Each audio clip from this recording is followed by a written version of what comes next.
آج انشاءاللہ ہم سورہ محمد کا آغاز کریں گے۔ یہ مدنی صورت ہے اور اس میں تقریباً 38 آیات ہیں،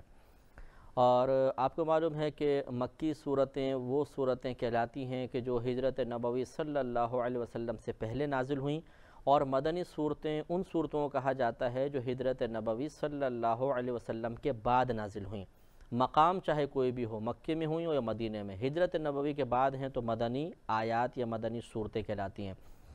مدنی صورتوں میں اللہ تبارک و تعالی نے اکثر منافقین کا تذکرہ فرمایا ہے، اور جہاد کے بارے میں زیادہ تر آیات نازل ہوئی ہیں، شرعی احکام بیان کیے گئے ہیں۔ سورہ محمد میں بھی یہ چیز آپ کو زیادہ نظر آئے گی۔ آج آغاز کرتے ہیں، بسم اللہ الرحمن الرحیم۔ اللہ تعالیٰ نے ارشاد فرمایا کہ الذین کفروا، وہ جو کافر ہوئے، وصدوا عن سبیل اللہ، اور وہ اللہ تبارک و تعالی کے راستے سے روکتے ہیں، اضل اعمالہم، اللہ تبارک و تعالی نے ان کے اعمال کو برباد کر دیا۔ یہ کفار قریش کی طرف اشارہ ہے کہ کفار قریش حاجیوں کی خدمت کرتے تھے اور پانی وغیرہ کا انتظام کرتے تھے، اور بہت سارے اچھے انسانیت کی خدمت والے کام بظاہر وہ کیا کرتے تھے۔ اللہ تبارک و تعالی نے فرمایا کہ ان دو اعمال کی وجہ سے، ایک اللہ تبارک و تعالی کی توحید کا انکار کرنا، اس کے رسول کا انکار کرنا، قرآن کو نہ ماننا، اور پھر دوسرا جرم یہ کہ جو لوگ اسلام کی طرف مائل ہو رہے ہوں انہیں روکنے کی کوشش کرنا، ان قصوروں کی وجہ سے تمہارے تمام اعمال برباد ہو گئے۔ والذین آمنوا وعملوا الصالحات، اور وہ جو ایمان لائے اور انہوں نے نیک اعمال کیے، وآمنوا بما نزل علی محمد، اور وہ ایمان لائے اس کے ساتھ جو نازل کیا گیا محمد صلی اللہ علیہ وسلم پر، وَهُوَ الْحَقُّ مِن رَبِّهِمْ، اور وہی حق ہے ان کے رب کی طرف سے، یعنی وہ یہ جانتے ہیں کہ یہ اللہ تعالیٰ کی طرف سے حق ہے۔ کفر عنہم سیئاتہم، تو مٹا دیے اللہ تبارک و تعالیٰ نے ان سے ان کے گناہ، یعنی ان کی برائیوں کو ختم کر دیا، وَأَصْلَحَ بَالَهُمْ، اور اللہ تعالیٰ نے سنوار دی ان کی حالتیں۔ تو یہ اللہ تعالیٰ کا مومنین پر انعام۔ ایک کافر پر اللہ تعالیٰ کی طرف سے قہر نازل ہوا کہ ان کے برے عمل کی وجہ سے ان کے اعمال برباد ہو گئے، اور جو مومن اللہ تعالیٰ پر، اس کے رسول پر، اور جو کچھ رسول کریم صلی اللہ علیہ وسلم لے کر آئے اس پر ایمان لائے، تو اللہ تبارک و تعالیٰ نے ان پر کرم فرمایا، ان کی برائیوں کو مٹا دیا اور ان کی حالتوں کو سنوار دیا۔ تو پہلے وہی کفار جو بتوں کی عبادت کرتے تھے، لیکن جب وہ اللہ تبارک و تعالیٰ کے کرم سے، فضل سے ایمان لانے کی سعادت حاصل کرتے تھے، تو یہ بخاری کی روایت بھی ہے، نبی کریم صلی اللہ علیہ وسلم نے ارشاد فرمایا کہ انسان کا اسلام لانا اس کے پہلے کے تمام گناہوں کا کفارہ بن جاتا ہے، یعنی پچھلے تمام گناہ اور خطائیں معاف کر دی جاتی ہیں، تو وہ بالکل گناہوں سے ایسے پاک و صاف ہو گئے جیسے آج اپنی ماں کے پیٹ سے پیدا ہوئے ہیں۔ وَأَصْلَحَ بَالَهُمْ، اور پھر اللہ تبارک و تعالی نے ان کی حالتوں کو سنوار دیا۔ پہلے جو جاہلیت میں مبتلا تھے وہ الحمدللہ علم کی روشنی سے منور ہوئے اور ان کے اعمال کی اصلاح ہو گئی۔ ذَلِكَ بِأَنَّ الَّذِينَ كَفَرُوا اتَّبَعُوا الْبَاطِلَ، یہ اس وجہ سے ہوا، یہ جو پیچھے ہم نے فرق بیان کیا کہ کافر کے اعمال برباد، مومن کے اعمال مقبول، اس کے گناہ بخشے جا رہے ہیں، کیوں ہوا؟ اللہ نے فرمایا ذالک، یہ بِأَنَّ، اس سبب سے ہے کہ الذین کفروا، کہ بے شک وہ جو کافر ہوئے، اتبعوا الباطل، انہوں نے باطل کی پیروی کی، وَأَنَّ الَّذِينَ آمَنُوا، اور بے شک وہ جو ایمان لائے، اتبعوا الحق من ربہم، انہوں نے اپنے رب کی طرف سے آنے والے حق کی پیروی کی، تو وہ کامیاب ہو گئے۔ کذالک یضرب اللہ للناس امثالہم، اسی طرح بیان فرماتا ہے اللہ تبارک و تعالی لوگوں کے لیے ان کے احوال، اسی طرح اللہ تعالیٰ بیان کرتا ہے۔ فَإِذَا لَقِيتُمُ الَّذِينَ كَفَرُوا، پھر جب ملاقات کرتے ہو تم ان لوگوں سے جو کافر ہوئے، فَضَرْبَ الرِّقَابِ، تو گردنیں مارنا ہے، یعنی جب تم ان سے ملاقات کرو جو کافر ہوں، یعنی حالت جنگ میں، تو پھر کیا کرنا ہوگا؟ فَضَرْبَ الرِّقَابِ، تو گردنیں مارنا ہے۔ گردنیں مارنا یعنی قتال کرنا ہے، تمہیں جہاد کرنا ہوگا، مقابلہ کرنا ہوگا۔ حَتَّى إِذَا أَثْخَنْتُمُوهُمْ، یہاں تک کہ جب انہیں خوب قتل کر چکو، فَشُدُّ الْوَثَاقَ، تو انہیں مضبوطی سے باندھ دو، فَإِمَّا مَنًّا بَعْدُ، پھر اس کے بعد چاہے احسان کر کے چھوڑ دو، وَإِمَّا فِدَاءً، اور چاہے فدیہ لے لو، حَتَّى تَدَعَ الْحَرْبُ أَوْزَارَهَا، یہاں تک کہ لڑائی اپنا بوجھ رکھ دے،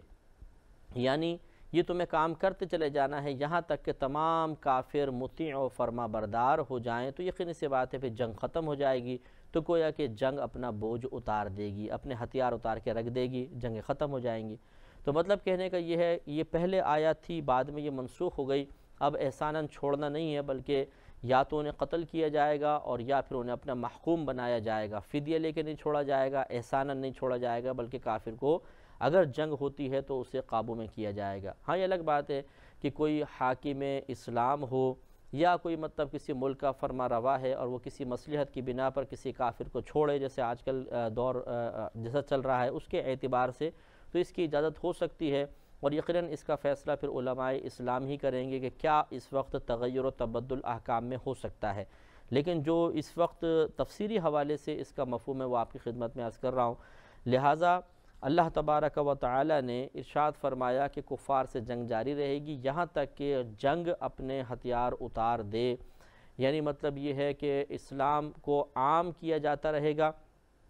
دو طریقے سے، اور یہ نبی کریم کا فرمان بھی ہے، وہ میں ضمناً آپ کو عرض کر دیتا ہوں کہ یہ غلط ذہن ہے، غلط تصور ہے کہ اسلام تلوار کے زور سے پھیلا ہے۔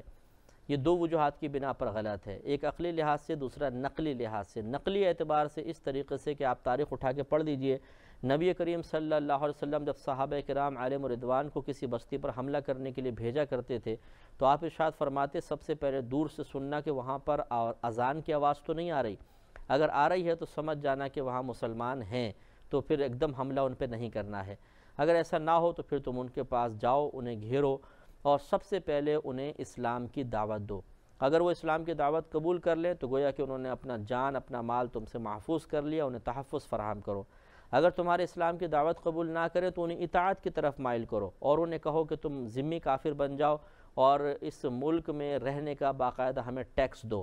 اس کو جزیہ کہا جاتا تھا۔ اگر وہ دینے پہ راضی ہو جائیں تو ان سے تعارض مت کرنا، کوئی قتل و غارت نہ کرنا، چھوڑ دینا۔ اگر وہ اسلام کی دعوت بھی قبول نہ کریں، محکوم ہونے کے لیے بھی تیار نہ ہوں، مقابلے پر آ جائیں تو پھر تم ان سے مقابلہ کرنا، لیکن سرکار نے فرمایا لیکن ان کے بچوں، عورتوں اور بوڑھوں کو قتل نہ کرنا، صرف جوانوں پہ حملہ کرنا۔ اتنی نفیس تعلیم، تو بتائیے اگر اسلام تلوار کے زور پر پھیلا ہوتا تو نبی کریم یہ نہ فرماتے پہلے انہیں اسلام کی دعوت دو، نہ قبول کریں تو جزیہ لے لو، بلکہ آپ فرماتے قبول نہ کریں تو قتل کر دینا۔ یہ تیسرے درجے پہ جا کے فرمایا، نقلی لحاظ سے بھی ثابت اور عقلی لحاظ سے اس طرح کہ بالفرض اگر آپ تلوار کے زور پر کسی کا دین بدل بھی دیتے ہیں تو دیانتداری سے سوچئے کیا آپ اس شخص کو اس دین پر استقامت بھی دلوا سکتے ہیں؟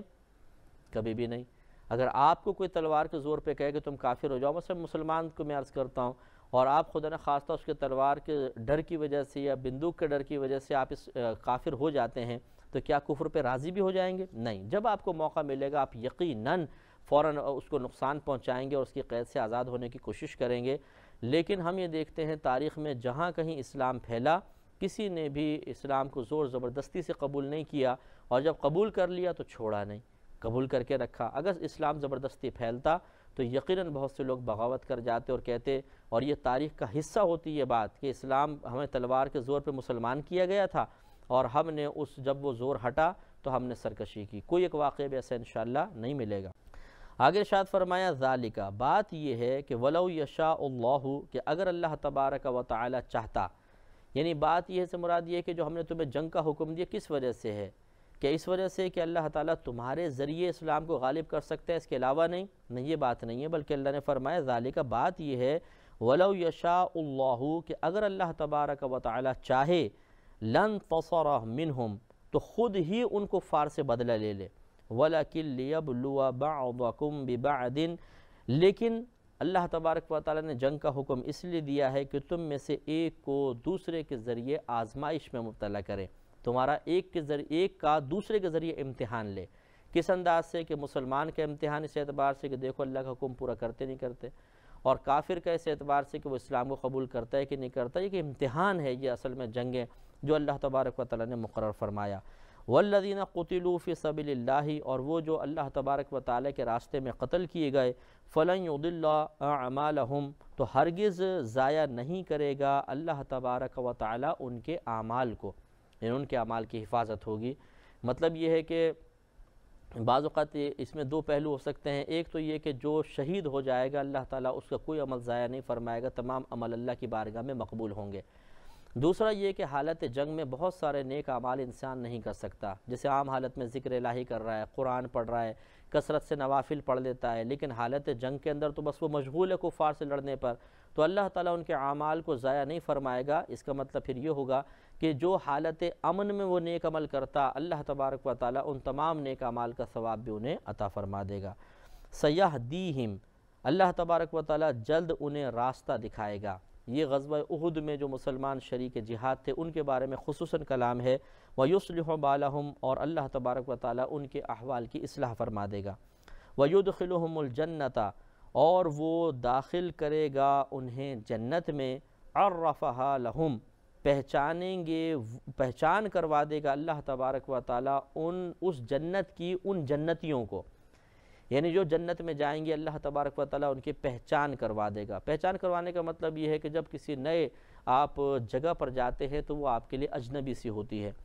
اور آپ دیکھتے ہیں راستہ کیسا ہے۔ مثلا ایک نیا گھر آپ نے خریدا ہے، ایک تو ہے کہ گھر کا سرپرست ہے، پہلے جا کے پورا گھر دیکھا آیا، پسند آیا، خرید لیا، اب وہ گھر والوں کو لے کر جاتا ہے تو گھر والے یقیناً ایک ایک چیز کو بڑے حیرت سے دیکھتے ہیں، اجنبی طور پر دیکھتے ہیں، اچھا یہ کمرہ کہاں جا رہا ہے، واش روم کہاں ہے، کچن کہاں ہے، وغیرہ وغیرہ، تب وہ کچھ عرصے بعد اس سے واقف ہوتے ہیں۔ لیکن اللہ تعالیٰ ارشاد فرماتا ہے کہ اللہ تعالیٰ نے ان جنتیوں کو جنت کی پہچان کروا دی۔ اس کا مطلب یہ ہے کہ جب جنتی جنت میں جائیں گے تو انہیں وہ جنت اجنبی محسوس نہیں ہوگی، بلکہ اللہ تعالیٰ کی طرف سے اس کے تمام جگہوں کے نقشے اور تمام مقامات خود بخود ان کے ذہن میں گویا کہ فیڈ ہوں گے۔ وہ جائیں گے تو ایسا لگے گا جیسے ہزارہ برس سے یہاں پر رہ رہے ہیں، سیدھے اپنے کمرے میں یا جہاں پر وہ جانا چاہیں گے آرام سے جا سکیں گے۔ آگے ارشاد فرمایا، یا ایھا الذین آمنوا، اے ایمان والو، ان تنصروا اللہ، لفظی ترجمہ یہ ہے کہ اگر تم اللہ کی مدد کرو گے، ینصرکم، وہ تمہاری مدد فرمائے گا۔ اب یقینی سی بات ہے کہ اللہ تعالیٰ مدد کا محتاج تو نہیں، تو مراد یہاں پر دین الہی ہے کہ اسلام کی اگر تم مدد کرو گے، اللہ کے دین کی مدد کرو گے تو اللہ تبارک و تعالی تمہاری امداد فرمائے گا۔ اب یہاں پہ دیکھیں خود امداد کے بارے میں اللہ فرما رہا ہے، اگر تم اللہ کے دین کی مدد کرو گے، اور ہم یقینی سی بات ہے کہ خدا تو نہیں ہے، تو غیر اللہ سے مدد طلب کرنا یہ ہمیشہ کوئی کفر یا شرک نہیں ہوتا ہے، بلکہ یہ تو ہوتا رہا ہے، ہر دور میں ایک دوسرے کی مدد کرتا ہے، ایک دوسرے سے مدد طلب کرتا ہے۔ فرق یہ ہے کہ ہم مدد طلب کرتے ہیں، ہم محتاج ہوتے ہیں، اللہ تبارک و تعالیٰ اپنے دین کی مدد کا ارشاد فرما رہا ہے، وہ غیر محتاج ہے، اس مدد میں ہمارا ہی فائدہ ہے، کیونکہ اللہ نے فرمایا ینصرکم، وہ تمہاری مدد فرمائے گا۔ اس سے معلوم ہوا، اور خصوصی طور پہ یہاں گزارش ہے کہ دین اسلام کی خدمت میں ہرگز کوتاہی نہ کیجیے گا۔ جتنا آپ کو موقع ملے اپنے قول کے ذریعے، اپنے عمل کے ذریعے، اور خصوصاً اپنے مال کے ذریعے دین اسلام کو تقویت پہنچانے ہو سکتی ہو تو پہنچائے۔ اور اس کا بہترین طریقہ ایک دین اسلام کی خدمت کا یہ ہے کہ جو اہل علم ہیں ان کی زیادہ سے زیادہ خدمت کی جائے، خصوصاً جو دین اسلام کی خدمت کر رہے ہوں، تاکہ وہ یکسوئی کے ساتھ دین اسلام کی خدمت کر سکیں۔ اور ایسے لوگ ہونے چاہیے کہ جو دین اسلام کو واقعی سمجھتے ہوں، اس کی خدمت کا جذبہ رکھتے ہوں، تو لہذا اگر اس قسم کی امداد کی جائے تو اس سے دین اسلام زندہ رہ سکتا ہے اور بہت ہی اچھا ثواب جاریہ ہو سکتا ہے۔ وَيُثَبِّتْ أَقْدَامَكُمْ، اللہ تعالیٰ فرماتا ہے کہ ینصرکم، وہ تمہاری مدد بھی کرے گا، وَيُثَبِّتْ، اور ثابت قدم مضبوط کر دے گا، اقدامکم، تمہارے قدموں کو۔ وَالَّذِينَ كَفَرُوا، اور وہ جو کافر ہوئے، فَتَعْسَ لَهُمْ، یہ بددعائیہ جملہ ہے ایک طرح سے، تو ان پر تباہی نازل ہو جائے۔ تعس لہم، یہ عرب لوگ استعمال کرتے ہیں، تباہی پڑ جائے تم پر۔ تو والذین کفروا، اور وہ جو کافر ہوئے، فتعس لہم، ان پر تباہی نازل ہو جائے۔ واضل اعمالہم، اور اللہ تعالیٰ نے ان کے اعمال کو برباد کر دیا۔ ذالک بانہم، یہ اس سبب سے تھا کہ بے شک ان لوگوں نے کرہوا ما، اس چیز کو ناپسند کیا، انزل اللہ، جو نازل کی اللہ تبارک و تعالی نے، یعنی قرآن کو نازل فرمایا، اس کو ان کو ناپسند کیا، فَأَحْبَطَ أَعْمَالَهُمْ، تو اللہ تبارک و تعالی نے ان کے اعمال کو برباد کر دیا۔ أَفَلَمْ يَسِيرُوا فِي الْأَرْضِ، تو کیا وہ زمین میں سیر نہیں کرتے ہیں، فَيَنْظُرُوا كَيْفَ كَانَ عَاقِبَةُ الَّذِينَ مِنْ قَبْلِهِمْ، کہ کیسا ہوا ان لوگوں کا انجام جو ان سے پہلے گزر گئے۔ دَمَّرَ اللَّهُ عَلَيْهِمْ، اللہ تبارک و تعالی نے ان پر تباہی کو نازل فرمایا،